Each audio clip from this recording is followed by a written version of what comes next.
So we live in houses. We're very familiar with our house. Then we live in a city and we know the boundaries of our city quite well.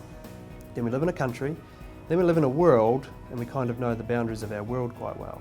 Then we live in a solar system and things start to get a little bit fuzzy. Then we talk about the universe, which is infinite, just doesn't have an end. So you're living in this house with an infinite number of rooms. And that's kind of interesting to try and get your head around.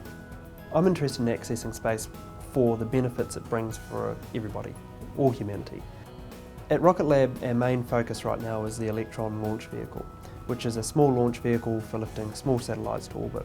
You know, space has a huge amount of infrastructure. So imagine what would happen if we could completely democratise space and really build infrastructure up there that is much more cost effective and much more easy to access. All of a sudden the world becomes quite a different place. If you can reduce the cost and increase the frequency to get to orbit, to put these satellites on orbit, things like internet from space can happen. And for a third world country, that's truly revolutionary. It's all about access. Whether you're trying to break down the barriers to access space or access a building, it doesn't really matter. The end result is still empowerment. Innovative access to Rocket Lab is about trying to solve a problem.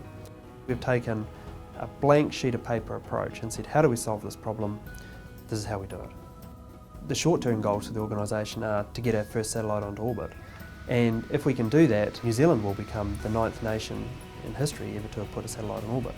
You know, we want to increase the launch frequency to the point where we can be true enablers of the small satellite revolution. I think that's really exciting, not just for Rocket Lab, I think it's exciting for New Zealand and I think it's exciting for the rest of the world.